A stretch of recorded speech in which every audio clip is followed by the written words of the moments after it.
Hallelujah. स्वागत है आप सबका मेरी भविष्यवाणियों की पुस्तक में। तो आइए हम आज के पवित्र वचन को पढ़ेंगे जो कि परमेश्वर के दास प्रेरित अंकुर यूसुफ नरूला जी के द्वारा लिखा गया है। दुखों में आप क्या बोलते हैं, जैसा कि दूसरा राजाओं अध्याय 4 उसकी 26 आयत में लिखा है। अब उससे मिलने को दौड़ जा और उससे पूछ कि तू कुशल से है, तेरा पति भी कुशल से है और लड़का भी कुशल से है।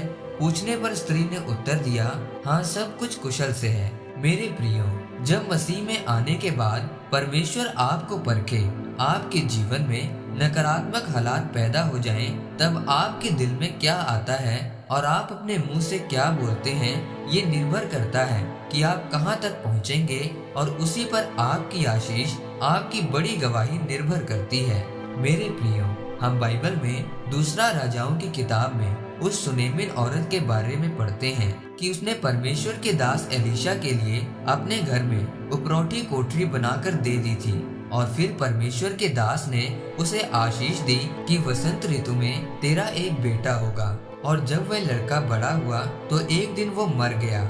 जब हम इस कहानी को आगे पढ़ते हैं तो लिखा है कि उस नकारात्मक परिस्थिति में उसने एक बार भी अपने मुंह से गलत शब्दों को नहीं निकाला। जब वह परमेश्वर के दास के सेवक के पास पहुंची तो उसने कहा कि सब कुछ कुशल से है। उसने अपने पति को भी कहा कि मुझे एलीशा के पास जाने दो, सब कल्याण होगा। मेरे प्रियो, याद रखें, अगर आप अपनी नकारात्मक परिस्थितियों में अपने मुंह से सही शब्द निकालते हैं और परमेश्वर का वचन बोलते हैं तो आप अपनी उस नकारात्मक परिस्थिति को अपने जीवन की बड़ी गवाही में बदल सकते हैं। उसने कहा सब कुशल से है और अपना सारा हाल एलीशा के सामने रखा, लेकिन एक बार भी उसके मुंह से ये नहीं निकला कि मेरा बेटा मर गया है। और उसके आशीषित होने का और उसके बेटे का जिंदा होने का यही कारण था कि उसने अपने मुंह से कुछ भी गलत शब्द नहीं बोला और परमेश्वर पर दोष नहीं लगाया। मेरे प्रियो, आज लोगों के जीवन में थोड़ी सी परीक्षा आ जाए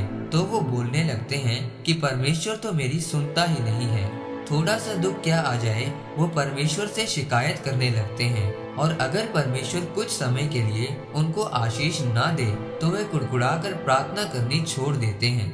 मेरे प्रियो, आपके जीवन में नकारात्मक परिस्थितियां आएंगी, लेकिन उस समय आपके दिल में और मुंह पर क्या आता है ये निर्धारित करेगा कि आपकी आशीषें कितनी ज्यादा और बड़ी होंगी। इसलिए मेरे प्रियो, अपने दुख और परख और जब आपके जीवन में नकारात्मक हालात बने हुए हों उस समय पर भी परमेश्वर की महिमा करें। उस समय और ज्यादा प्रार्थना करें, ज्यादा उपवास करें ताकि शैतान शर्मिंदा हो और आप जीत सकें। अपने मुंह से कभी भी परमेश्वर को गलत ना बोलें। हर समय परमेश्वर का धन्यवाद करें और जब आप ऐसा करेंगे तो आप उस सुनेमिन औरत की तरह अपनी बड़ी गवाही को पाएंगे।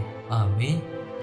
आइए परमेश्वर के दास के द्वारा लिखे गए इस अंगीकार को आप मेरे साथ एक मन होकर करें। सर्वशक्तिमान परमेश्वर, मैं इस वचन के लिए आपका धन्यवाद करता हूँ। पिता, मैं अंगीकार करता हूँ कि मैं अपने बुरे या नकारात्मक हालातों में भी आपकी महिमा करूँगा और अपने मुंह से आपकी ही आराधना करूँगा। प्रभु यीशु मसीह के सामर्थी नाम में, आमीन। परमेश्वर आप सबको आज के वचन के ऊपर मनन करने के द्वारा आशीषित करे। आमीन।